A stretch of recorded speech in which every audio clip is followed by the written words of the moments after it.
College hospital আছে তার ডাক্তারদের সাথে আমরা যোগাযোগে রয়েছি। বিশেষত আরজি করের ঘটনার পর সারা রাজ্যেই হসপিটাল পরিষেবা দেওয়ার ক্ষেত্রে যাদের সবথেকে মুখ্য ভূমিকা থাকে তাদের মানসিক অবস্থা আমরা বুঝি, জানি। তাদের সহকর্মীকে নৃশংসভাবে অত্যাচার করে হত্যা করা হয়েছে, তার প্রতিবাদ তারা সংগঠিত করছেন। তাদের প্রতি আমাদের পূর্ণ সংহতি আছে, পূর্ণ সমর্থন আছে। তার পাশাপাশি ডাক্তারদের আমরা ভগবানের সাথে তুলনা করি, ফলে স্বাভাবিকভাবেই স্বাস্থ্য পরিষেবা যাতে প্রত্যেকে সঠিকভাবে পান তার একটা অনুরোধ আমি ওনাদের কাছে রেখেছি। ওনারা আমাকে কথা দিয়েছেন যে এরকম কোনো রোগী তার অসুবিধা হলে তাদের কোথাও ফেরত পাঠানো হবে না। এমার্জেন্সি সহ কোনো ধরনের ক্রিটিক্যাল সিচুয়েশন হ্যান্ডেল করার জন্য ডাক্তাররা সর্বদা প্রস্তুত। আজকে আইএমএ হেডকোয়ার্টারের ডাকে শুধু পশ্চিমবঙ্গে নয় সারা দেশেই এই প্রতিবাদ কর্মসূচি পালন হচ্ছে। ফলে সেই জায়গায় দাঁড়িয়ে আমি ধন্যবাদ এবং কৃতজ্ঞতা জানাবো ডাক্তারবাবুদেরকে, যারা তাদের প্রতিবাদের পাশাপাশি তাদেরকে যেহেতু ভগবান হিসাবে বলা হয় সেই কাজ অর্থাৎ রোগীর সেবা দেওয়ার কাজটাও জারি রেখেছেন। এবং আমরা অনুরোধ রাখতে চাই কোনো অসুবিধা হলে কোনো রোগীর ক্ষেত্রে আইএমএর পক্ষ থেকে নিশ্চিতভাবে তাদের টিম রয়েছে হসপিটাল সহ অন্যান্য জায়গায়। সরাসরি পেশেন্ট পরিবার যদি তাদের সাথেও যোগাযোগ করেন নিশ্চিতভাবে তারা সহযোগিতা হাত বাড়িয়ে দেবেন। তার পাশাপাশি জনপ্রতিনিধি হিসাবে, দল হিসাবে ভারতীয় জনতা পার্টি কোনো ধরনের সমস্যায় আপনারা যদি আমাদেরকে যোগাযোগ করেন নিশ্চিতভাবে আমরা পাশে থাকব। একটা বিষয় আইএমএর তরফ থেকে যে বিষয়টি বলা হচ্ছে, একদিকে যেমন যে ঘটনা ঘটেছে তার দোষীদের উপযুক্ত শাস্তি, তার পাশাপাশি প্রত্যেকটি জায়গায় নিরাপত্তা সুনিশ্চিত, একেবারে সহমত। তো এই জায়গায় দাঁড়িয়ে একটি বিষয় বলবো, সেটা উত্তরবঙ্গ মেডিকেল কলেজ এবং হাসপাতালের যারা পড়ুয়া ইন্টার্ন রয়েছে তারা স্পষ্ট করছেন যে সেখানকার যে নিরাপত্তা কাঠামো তা সঠিক নেই, এমনকি সুপার পর্যন্ত সেই বিষয়টি নিয়েও উষ্মা প্রকাশ করছেন। কি বলবেন?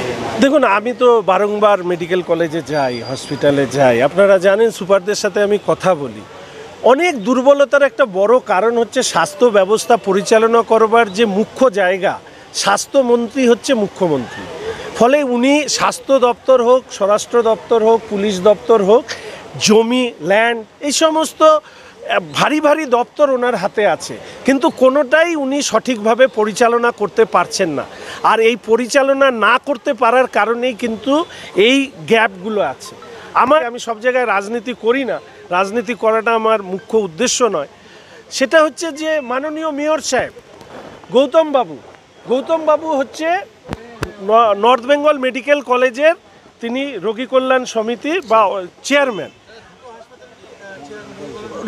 দুটোই চেয়ারম্যান। আমি আপনাদেরকে বলবো, আমার তরফ থেকে উত্তরবঙ্গের মানুষের হয়ে গৌতম বাবুর কাছে এই অনুরোধ রাখতে চাই হাত জোর করে। আপনি তো রোগী কল্যাণ সমিতির চেয়ারম্যান, নিউরোসার্জন চলে গেল কি করে 3 মাসের মধ্যে? আমি তো বিধানসভায় বলে বলে নিউরোসার্জনকে নিয়ে এসেছিলাম, তাহলে চলে গেল কি করে? আপনি কি করলেন? আপনি এত বড় নেতা, এত বড় নাকি আপনার ক্ষমতা, তাহলে আপনি কি করেন? আপনি রোগী কল্যাণ সমিতির চেয়ারম্যান হওয়ার পরে মেডিকেল কলেজের হাসপাতালের সুরক্ষার প্রশ্নে হোক, স্বাস্থ্য পরিষেবার প্রশ্নে হোক, পরিষ্কার পরিচ্ছন্নতার প্রশ্নে হোক, কর্মী নিয়োগের প্রশ্নে হোক, সব ব্যাপারে মানুষ প্রশ্ন তুলছে, দুর্নীতি হচ্ছে। ফলে আমি জানি না যে এত দপ্তরের দায়িত্ব নেয়নি বা কেন, আর সামলাতে যদি নাই পারেন তাহলে সেটা মানুষের কাছে বলেন না কেন? আপনার কর্মদক্ষতা নেই, আপনার পক্ষে শহরও আপনি চালাতে পারেন না, মেডিকেল কলেজ হসপিটালগুলো সেখানেও আপনার প্রতি পদে পদে দুর্বলতা প্রমাণিত হচ্ছে। আমরা তো অনেক প্রত্যাশা করি, আপনি তো সিনিয়র পলিটিশিয়ান, 2 বার মন্ত্রী ছিলেন, আপনি এখন মেয়র হয়েছেন, কি পাচ্ছে শহর, কি পাচ্ছে মেডিকেল কলেজ এবং হসপিটাল? আপনি তো উত্তরবঙ্গের সবথেকে নাকি বড় তৃণমূলের নেতা, তাহলে এই বড় তৃণমূলের নেতা যে রোগী কল্যাণ সমিতির চেয়ারম্যান মেডিকেল কলেজ, সেখান থেকে নিউরোসার্জন চলে যায় কেন? সেখানকার ইন্টার্ন হাউস স্টাফ আরএমও এরা হচ্ছে এদের কেন বিক্ষোভ, এদের কেন 50 ধরনের ক্ষোভ সামনে আসছে?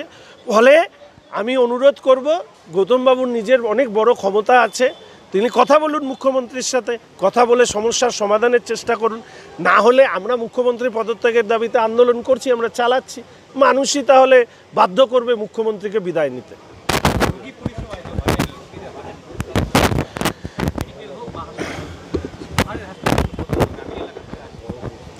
প্রথমত একটা কঠিন সময়ের মধ্যে দিয়ে ডাক্তারবাবুদেরকে যেতে হচ্ছে। একজন সাংবাদিক বন্ধুরও যদি কখনো অসুবিধা হয়, তখনও সাংবাদিক বন্ধুরা ঠিক রাস্তায় নামে। তার ফলেও যেরকম খবর মানুষের কাছে পৌঁছানোর সমস্যা হয়, ঠিক একইভাবে এই ডাক্তারদের এই আন্দোলনের কারণে কোথাও যদি কোনো ধরনের সমস্যা হয়, আমরা অনুরোধ করতে এসেছিলাম যে ডাক্তারবাবুদের কাছে যে কোনো ধরনের রোগী যাতে সমস্যায় না পড়ে সেটাকে নিশ্চিত করার। ডাক্তারবাবুরা কথা দিয়েছেন যে আইএমএ তারা দায়বদ্ধ রোগীদের কাছে, তারা কোনো প্রকারের রোগী যাতে ফিরে না যায়, বিশেষ করে ক্রিটিক্যাল কন্ডিশনে, সেটা তারা নিশ্চিত করেছে।